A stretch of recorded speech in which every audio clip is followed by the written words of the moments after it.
Esta es mi opinión de Fernando Malcún y las tres reflexiones que publicó en su blog en relación a un libro llamado La desaparición del universo. Quien guste o esté interesado puede leer el primero, segundo o tercer capítulo del libro y las correspondientes reflexiones que hace Fernando y hacerse su propia opinión. Yo comentaré varias cosas de lo que Fernando escribió. Primero que todo, se tarda 7 párrafos antes de abordar el tema, pero cuando lo aborda dice esto.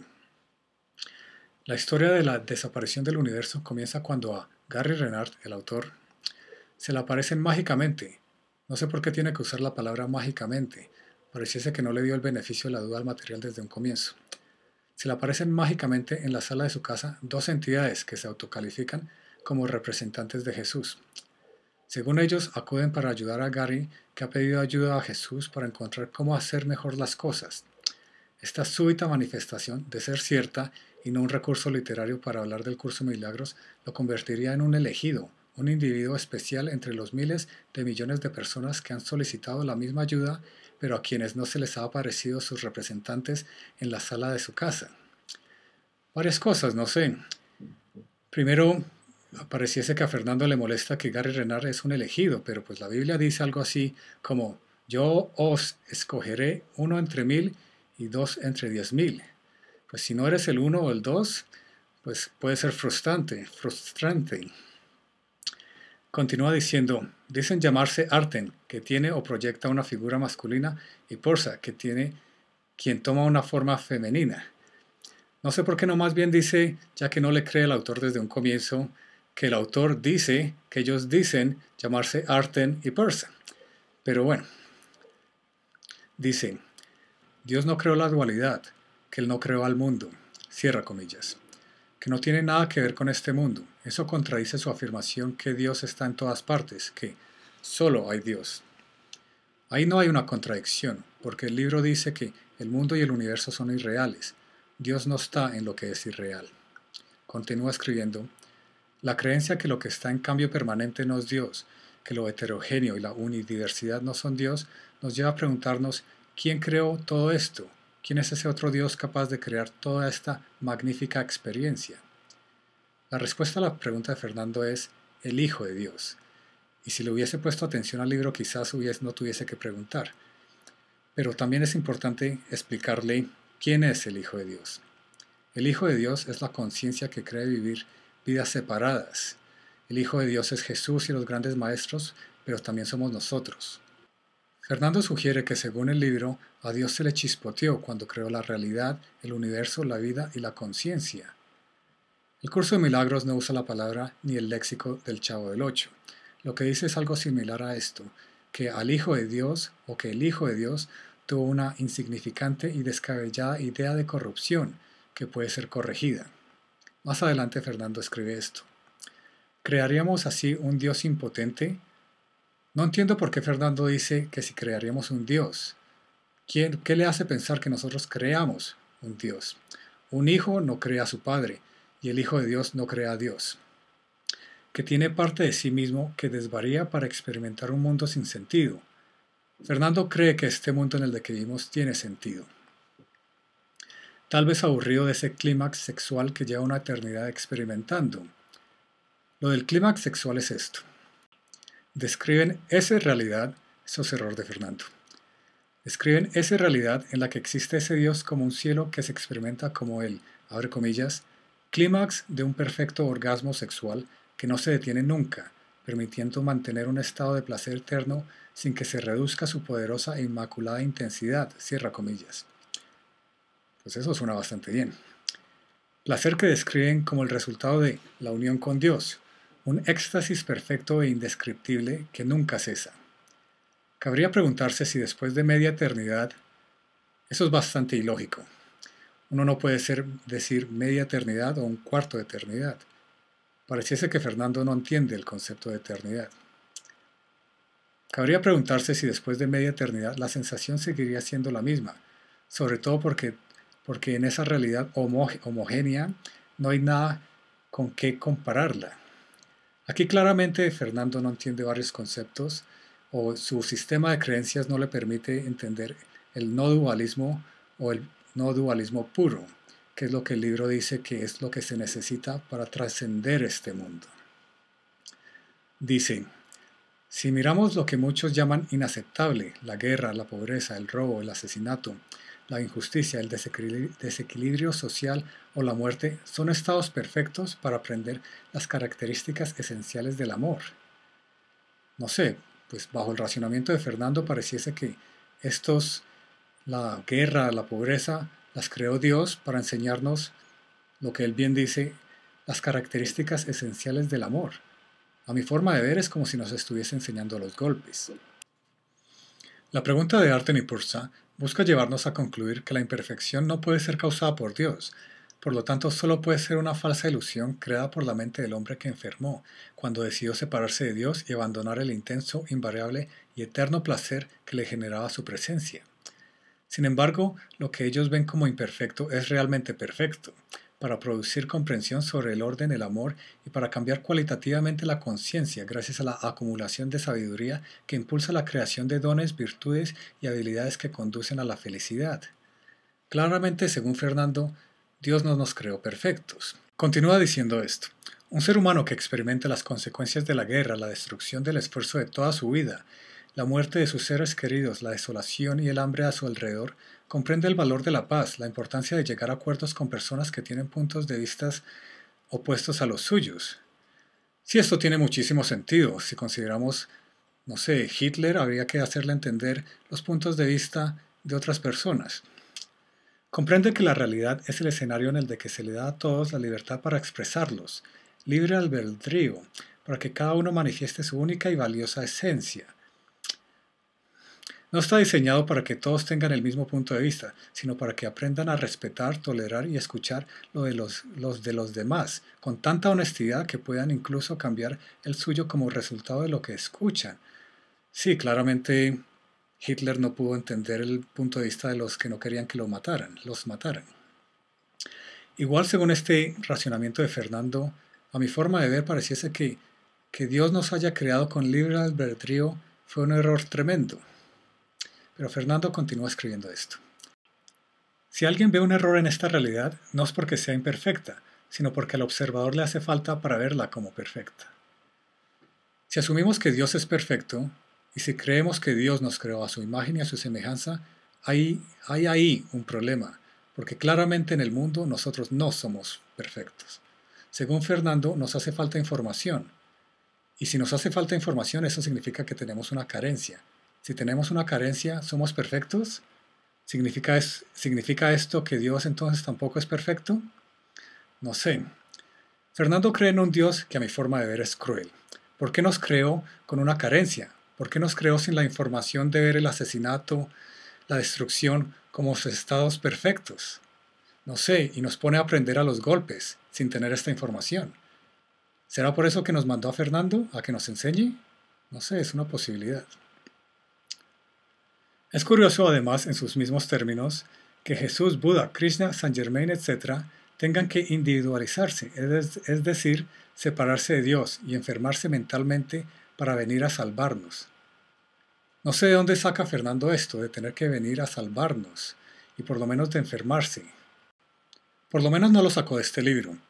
La desaparición del universo y el curso de milagros diría algo así como que Jesús, Buda, Krishna, Saint Germain son nuestros hermanos, pero son personas que han llegado al no dualismo puro y han podido trascender el mundo. Una vez del otro lado, quizás sí nos ayudan, pero eso no significa que ellos tengan que volver a reencarnar y enfermarse. Ellos están por encima de la ilusión. Fernando continúa escribiendo esto. Que Dios tenga que encarnar para convencer a los encarnados que solo en Él existimos realmente, eso es lo mismo que creer que a Dios se le chispoteó el universo, que se le salió de sí mismo para trastornarlo a Él mismo, algo que evidentemente es una falsa creencia a la que le falta información de sabiduría. A mi forma de ver, al de que le falta información de sabiduría es a Fernando. Él claramente no entiende este libro, a pesar de que la desaparición del universo es un texto muchísimo más fácil de entender que el curso de milagros. Pero quizás sería más importante decir por qué el Hijo de Dios crea el universo. El Hijo de Dios crea el universo para esconderse de Dios, después de tener un sentimiento de culpa grandísimo al creer que podía vivir lejos de él o aparte de él. Esto es lo que da origen al ego, y eso es lo que da origen al Big Bang, el cual da origen al universo. Esa es la explicación de la creación del universo de este libro. Por lo menos más interesante, o por lo menos Fernando no ha dicho por qué o cómo se creó el universo. También es interesante cómo el libro dice que, más allá del Big Bang, los científicos nunca van a poder encontrar nada, por lo menos científicamente. Fernando continúa escribiendo esto. Sin embargo, luego afirman, abre comillas, la dualidad es un mito, y si la dualidad es un mito, no hay universo. Sin ti para percibirlo, el universo no está aquí. Para crear la ilusión de la existencia, debes tomar la unidad y dividirla aparentemente, y eso es precisamente lo que has hecho. Todo es un truco, cierra comillas. ¿Quién dividió, aparentemente, la unidad? ¿Qué ser es capaz de volver imperfecto lo que Dios crea perfecto? Nuevamente es claro que Fernando no entiende lo que ha leído. En ningún momento la desaparición del universo o el curso de milagros dice que lo que Dios creó perfecto ahora es imperfecto. Si algo aparentemente ocurre, eso no significa que ocurrió. Si crees ser despedido, eso no significa que estás desempleado. Fernando escribe, afirman que es un desvarío mental generador de culpa, el universo, que surge por habernos separado de Dios, que nuestra tarea es rechazar y deshacer nuestra esencia individual y que ese es el camino del Espíritu Santo. Qué poderosos debemos ser para haber logrado crear ese caos en la perfección de Dios. Ese parece más bien un pensamiento del ego, que no es un estado de conciencia del ser. Nuevamente, la realidad de Dios, la creación de Dios sigue intacta, pero la creación de Dios no es el universo, a pesar de que Fernando siga entendiendo mal. Es curioso que Fernando crea que deshacer nuestra esencia individual es un pensamiento del ego.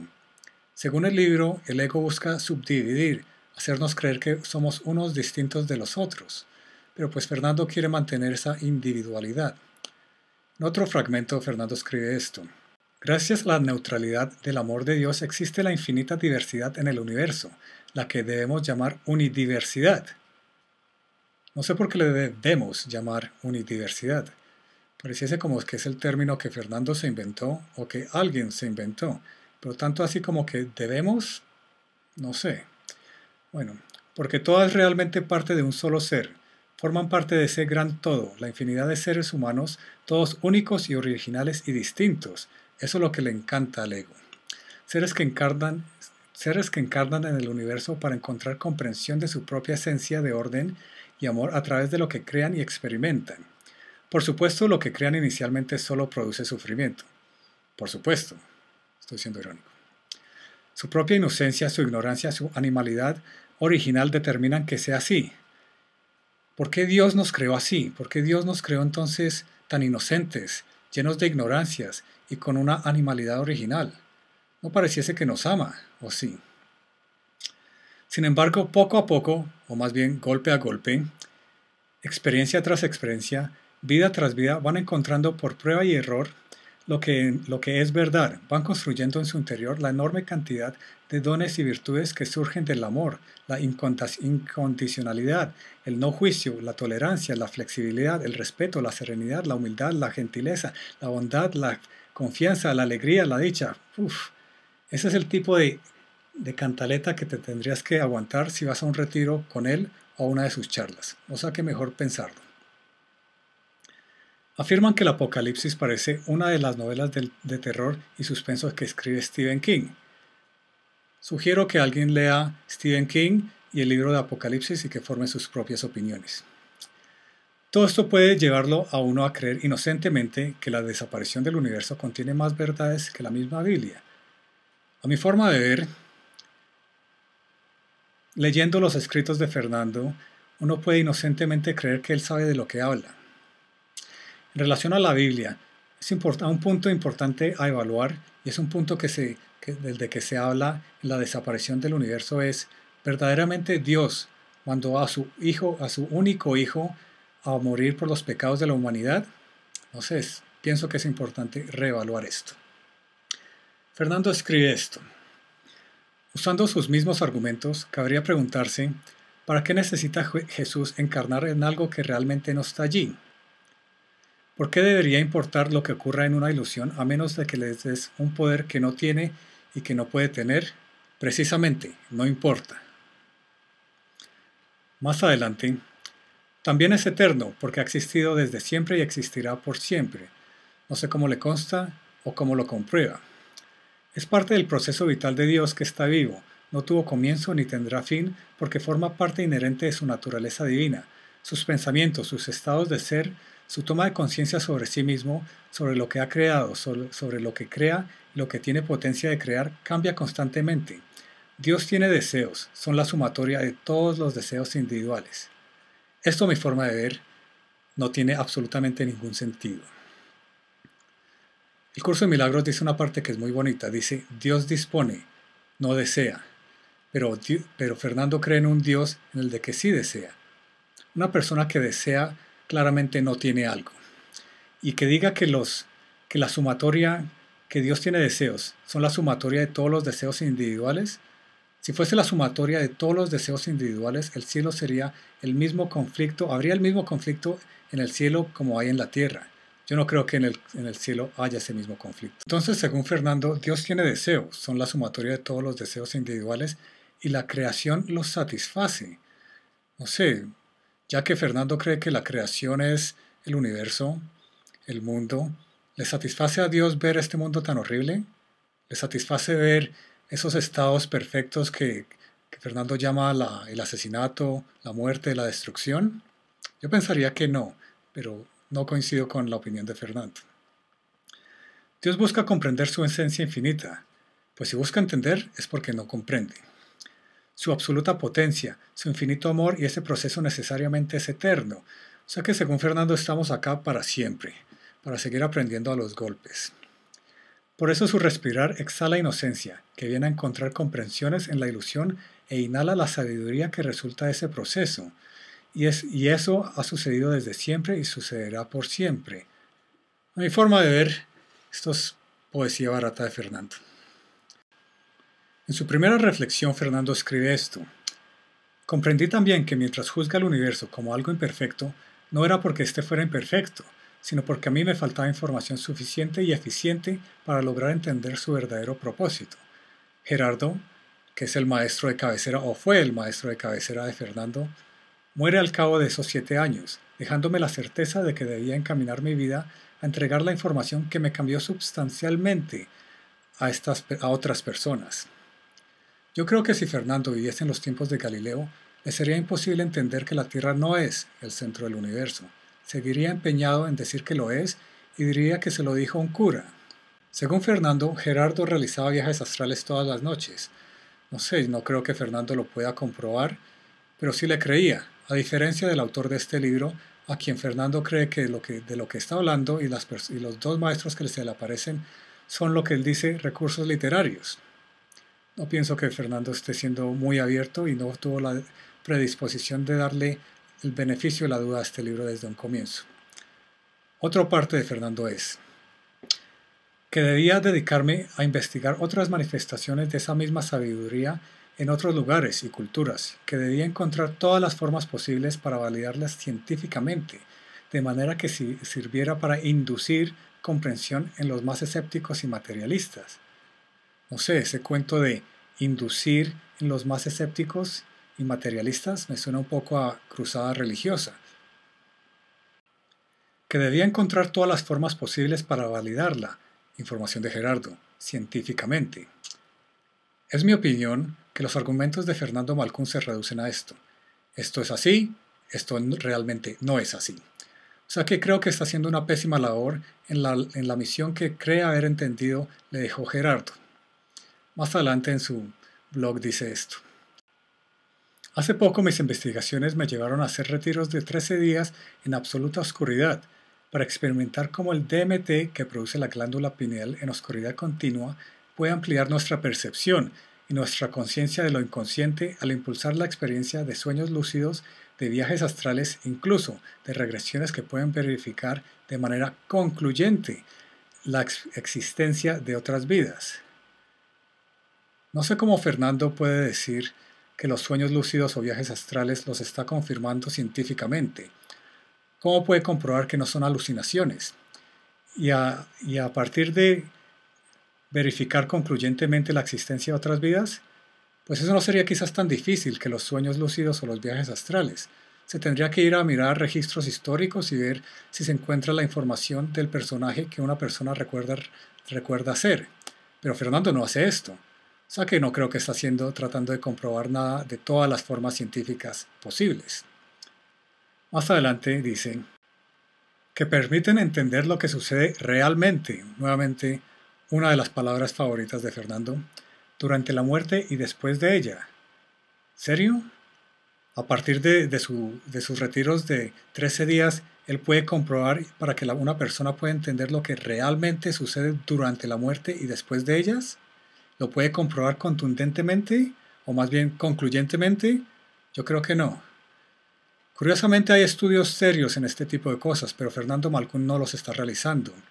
Estudios serios que me vienen a la mente en relación a la reencarnación son de investigadores que tratan de entender por qué niños hablan idiomas los cuales nunca han entendido. De la misma forma hay un médico psiquiatra bastante famoso que se llama Brian Weiss. En su consulta ha notado cómo para los pacientes sanan cuando pueden recordar lo que ellos creen son vidas pasadas y lidiar con esos eventos. Por lo menos estos tipos de investigaciones son muchísimo más extensos que lo que Fernando ha hecho. Fernando ha hecho 3 retiros de oscuridad y cree poder comprobar concluyentemente la existencia de otras vidas. Me parece bastante arrogante. Pero el problema es quizás que Fernando es un tipo que no tiene gran percepción. Su mente intuitiva no funciona demasiado bien y por eso tiene que recurrir a los libros y a las máquinas. Hay que recordar que Jesús no era un científico y no cargaba con una máquina prestada que dice medir auras. Pues yo tengo un problema con que Fernando Malcún sea tan descalificador con el trabajo de otros, cuando su trabajo no se puede decir que sea superior o sea más serio científicamente. En otra parte, Fernando dice: llegó nuevamente a mí el curso de milagros y la desaparición del universo, generando una situación que me llevó al compromiso de reflexionar y comunicar mis reflexiones sobre esa manera de verse a sí mismo, a la vida, a la conciencia y a Dios. Esa situación fue un conflicto que tuvo conmigo. Yo asistí al retiro de oscuridad de febrero, pero ya que yo no coincido y no coincidía con él y sus conceptos, él se sintió retado y busca imponer su voluntad sobre la mía. Eso de que habla él de neutralidad, aceptación, tolerancia, llegar a acuerdos, se le olvida completamente en estas oportunidades, y se mostró como un tipo completamente intolerante que termina proyectando su intolerancia sobre los demás, en esa oportunidad sobre mí. Creo que está leyendo el libro La desaparición del universo solo para decir que cumplió su promesa conmigo, pero en realidad esos conceptos le pasan por encima de la cabeza. Y es triste que una persona como él, y una persona que dicta cosas de espiritualidad, sea tan cerrado de mente. Él dice que estudió el curso de milagros 15 meses, pero lo más rápido que uno puede cursar este libro son 12 meses, o sea que solo son 3 meses de más. Pero igual, con la mente tan cerrada de Fernando Malcún, aún 1000 años no le alcanzarían. Para los que estén interesados, grabaré otro video contando mi experiencia en ese retiro de oscuridad. Le vendría bien verlo a quien esté interesado en tomarlo. Pero yo no puedo recomendar a Fernando Malcún ni a su retiro. Pienso que es un tipo supremamente arrogante y creo que se ve en este fragmento. No busco agredir a ninguno de sus seguidores, habla de los seguidores del curso de milagros, con mis reflexiones. Si ese es el caso, ¿por qué usar la mofa? ¿Por qué usar el léxico del Chavo del Ocho? Solo que se permitan abrir sus mentes a otro punto de vista sobre las consideraciones que dan lugar a su realidad. Si mi manera directa y franca los llega a molestar, acudo a su tolerancia y a su flexibilidad. Tolerancia y flexibilidad que no te dará a ti si no coincides con él. Para que se permita mostrarles que efectivamente hay un modo mejor de ver las cosas. Si tú piensas que un modo mejor de ver las cosas es pensar que la muerte, la destrucción, el asesinato son estados perfectos creados por Dios, pues Fernando te viene bien. Shakespeare, o más bien Edward de Vere, que es un mejor candidato a ser el responsable de ese material, en una de sus obras de teatro, uno de sus personajes dice: la brevedad es el alma del ingenio. Fernando Malcún no es ingenioso y no es breve. Es como Pascal, el filósofo y matemático francés, que le escribe una carta supremamente larga a un amigo y luego le pide disculpas porque no tuvo tiempo de escribirle una más corta. solo que él no se va a disculpar.